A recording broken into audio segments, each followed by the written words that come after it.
Hello students, हमने मांग का नियम कर रहे थे हम लोग। तो अब हम मांग का नियम करेंगे आगे। और मांग के नियम में आपने देखा था कि हमने ये पहले ये बात की थी कि जो मांग का नियम है वो किस प्रकार से काम करता है ना। तो उसमें हमने उस पर प्राइस के इफ़ेक्ट्स देखे थे। अब हम ये देखेंगे कि मांग का नियम में प्रतिस्थापन प्रभाव और आय प्रभाव वो किस तरह से काम करता है। देखिए क्या होता है, प्रतिस्थापन प्रभाव क्या है इसको हम समझें।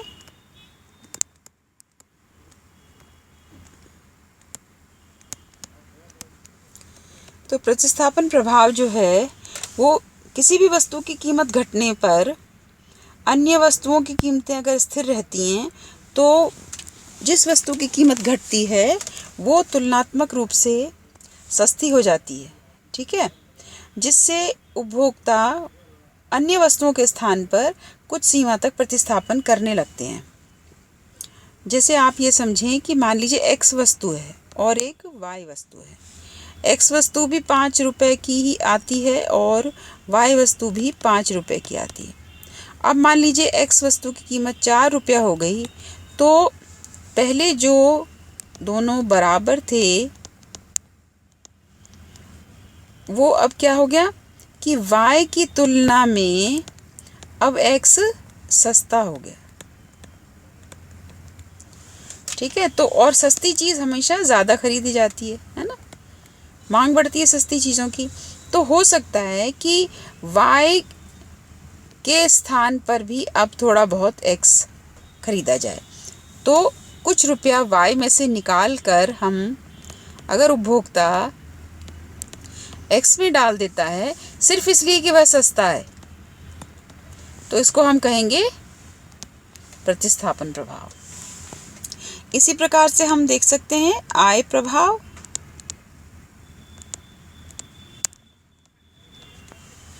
आय प्रभाव में क्या होता है, एक वस्तु की कीमत घटने से क्या होता है कि मान लीजिए एक्स और वाई का ही हम एग्जाम्पल वापस कंटिन्यू करें, और ये भी 5 रुपए की आती है और ये भी 5 रुपए की आती है, ठीक है। अब दोनों पर मान लीजिए एक एक्स खरीद रहा है उपभोक्ता और एक वाई, तो कितना रुपया खर्च कर रहा है, 10 रुपया। लेकिन क्या होगा कि मान लीजिए एक्स अब 3 रुपए का हो गया और वाई 5 ही रुपए का है। अभी भी दोनों एक एक ही खरीद रहे हैं, लेकिन रुपया कितना खर्च कर रहे हैं, 8। तो 2 रुपया उसके पास, उसकी आय में वृद्धि होगी 2 रुपए की, ठीक है। अब ये बढ़ी हुई 2 रुपए से वो क्या कर सकता है, चाहे उसको y पर खर्च करे चाहे उसको x पर खर्च करे, है ना। तो इस प्रकार से वह बढ़ी हुई आय, क्योंकि आय में वृद्धि होगी तो क्या होगा, आय में वृद्धि होने से मांग बढ़ती है ना। तो जब कीमत कम होगी किसी भी वस्तु की, कीमत का जो प्रभाव है वो आप इस प्रकार से देख सकते हैं कि वो 2 प्रभावों का योग है। कीमत के कम होने से एक तो प्रतिस्थापन प्रभाव काम करता है और दूसरा आय प्रभाव काम करता है। प्रतिस्थापन प्रभाव यानी कि दूसरी वस्तुओं की तुलना में सस्ता होने पर वह वस्तु जो तुलनात्मक रूप से अब महंगी है उसमें से कुछ बजट निकाल करके हो सकता है कि उपभोक्ता सस्ती वस्तु में डाल दे, इसको हम कहेंगे प्रतिस्थापन प्रभाव। और उतना ही रुपया अगर दोनों पर खर्च करता रहे तो भी उसकी आय में वृद्धि हो जाती है, क्योंकि अप्रत्यक्ष रूप से अब वस्तुएं चूँकि सस्ती हो चुकी हैं तो कुछ रुपया बच जाता है, तो उस वजह से भी मांग में वृद्धि होती है। तो हम इसको इस प्रकार से देख सकते हैं कि जो आपका कीमत प्रभाव है वो 2 प्रकार के प्रभावों का योग है, एक आय प्रभाव और एक प्रतिस्थापन प्रभाव। अब हम आगे इसमें देखें।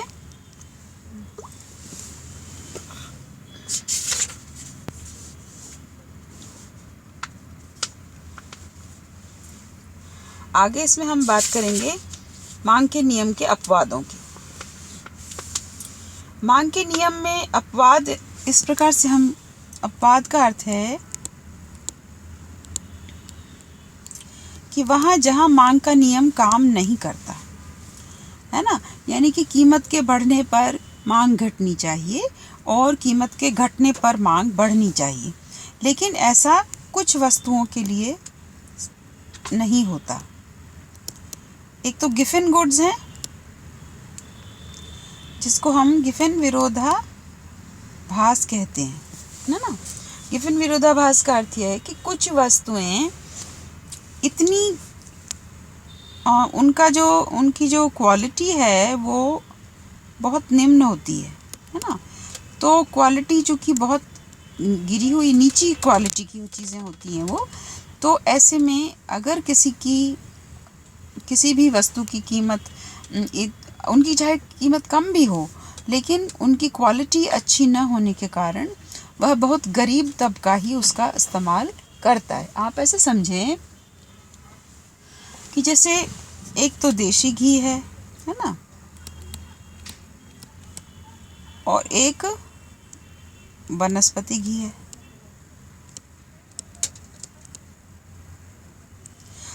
एक घर में मान लीजिए 1 किलो देशी घी और 2 किलो वनस्पति घी यूज़ होता है ना, ऐसे समझिए आप। तो 1 किलो देशी घी मान लीजिए 500 रुपीज़ का है और 2 किलो देशी घी मान लीजिए 200 रुपीज़ का है, राइट। अब हो सकता है कि वनस्पति घी सस्ता हो जाए और वो 100 रुपये की बजाय 50 रुपये का ही मिलने लगे, है ना। 50 रुपये का मिलने लगे तो 2 केजी के लिए कितना रुपया खर्च होगा? 100 रुपया, है ना।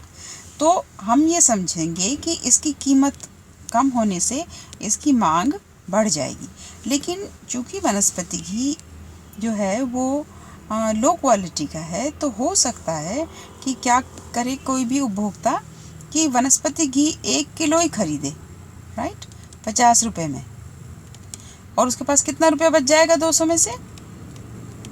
150 रुपया, और 150 रुपये का वो देशी घी का कंजम्पशन बढ़ा दे। 150 रुपया कहाँ डाल दे?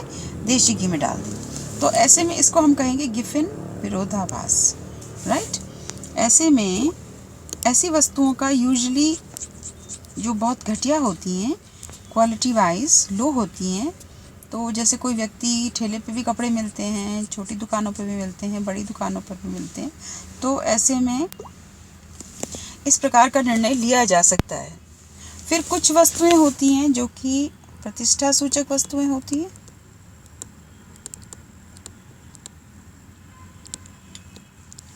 प्रतिष्ठा सूचक वस्तुओं का अर्थ यह है कि वह वस्तुएं जो कि व्यक्ति की प्रतिष्ठा में वृद्धि करती हैं, है ना। तो ऐसे में जैसे कपड़े हैं, है ना, तो कपड़ों का क्या है कि कुछ ब्रांड्स हैं जो बहुत महंगे हैं, राइट। जैसे बहुत सारे कोट पैंट के ब्रांड्स मिलते हैं, लेकिन कोई कहता है कि भाई रेमंड्स का पहनना है क्योंकि उससे शान बढ़ती है, तो रेमंड्स का महंगा आएगा। तो महंगा होने के बावजूद भी उसकी मांग ज़्यादा होती है, या अपन ये कह सकते हैं कि वो चूंकि महंगा है ना, इसीलिए उसकी मांग ज़्यादा है। जैसे राडो की घड़ियाँ आती हैं, वो शुरू ही 1 लाख रुपए से होती हैं, फिर लोग खरीदते हैं। क्यों? क्योंकि सिर्फ इसलिए कि वो महंगी है। क्यों? कि महंगी पहनने से उनकी शान में वृद्धि होती है ना। घूमने जाएंगे तो 7 स्टार्स होटल में रुकते हैं क्योंकि उससे शान बढ़ती है। तो इसका अर्थ ये हुआ कि ऐसी वस्तुएं जो कि महंगी हैं और महंगा होने की वजह से ही उनकी मांग बढ़ती है, ठीक है। तो ये विपरीत हो गया मांग के नियम के, है ना। मांग का नियम क्या कहता है? कीमत के ज़्यादा होने पर मांग कम होनी चाहिए, लेकिन प्रतिष्ठा सूचक वस्तुएं ऐसी हैं जिनका की कीमतें बढ़ने से मांग बढ़ती है। फिर कुछ वस्तुएं जिनके भावी मतलब फ्यूचर में हो सकता है उनकी कीमत बढ़ जाए। फ्यूचर में क्या होगा? कीमतें बढ़ भी सकती हैं, कीमतें कम भी हो सकती हैं। मान लीजिए जब फ्यूचर में कीमतें और बढ़ेंगी और अभी भी बढ़ रही हैं तो मांग अधिक हो जाएगी, समझे आप। अरे अभी तो जैसे अभी बहुत मांग तेज़ी से कीमत बढ़ रही है, लेकिन भविष्य में और भी बढ़ सकती है, तो मांग ज़्यादा हो जाएगी। फिर अभी कीमतें घट रही हैं लेकिन अभी मत खरीदो और घटेंगी, तो घटती हुई मांग में भी मांग क्या हो जाएगी, कम हो जाएगी।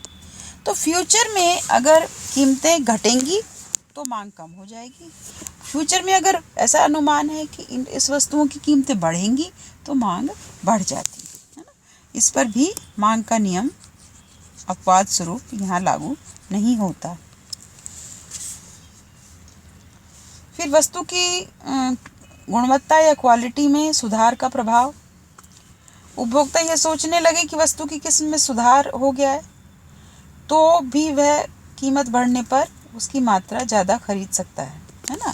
किसी किसी वस्तु का इस प्रकार से दिखाया जाता है कि पहले वो मान लीजिए कोई वस्तु 10 रुपए की आ रही थी और अब वही वस्तु 12 रुपए में आ रही है। क्यों? क्योंकि उसमें लिख रहा है इट्स बेटर क्वालिटी, इम्प्रूव्ड। आता है ना, शैम्पू वगैरह आते हैं, सोप्स आते हैं, उनमें लिखा रहता है इम्प्रूव्ड। ठीक है, तो ऐसे में भी मांग का नियम लागू नहीं होगा। फिर है मांग में परिवर्तन। तो मांग में परिवर्तन को हम दो प्रकार से देखते हैं। एक तो मांग में परिवर्तन होता है जिसमें कि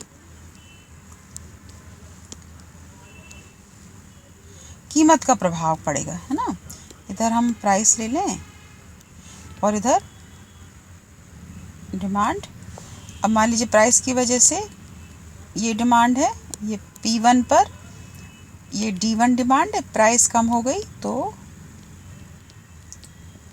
D2 P2 पर, है ना। लेकिन इसी प्राइस पर अगर इनकम बढ़ गई, ठीक है, तो क्या होगा, मांग में परिवर्तन हो गया टोटली।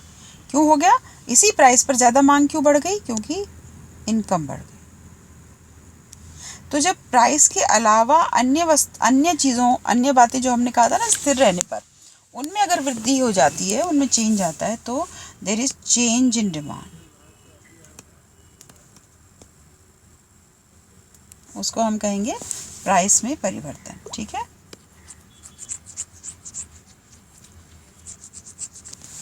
अब आगे चलें।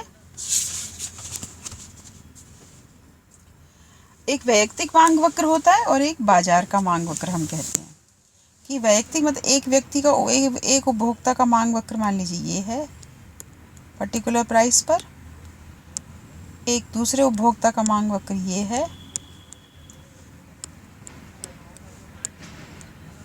तो दोनों का मिला देंगे तो उसको हम कहेंगे बाजार का मांग वक्र। ठीक है, इस प्रकार ये थोड़ा फ्लैट है, ये थोड़ा गिरता हुआ है।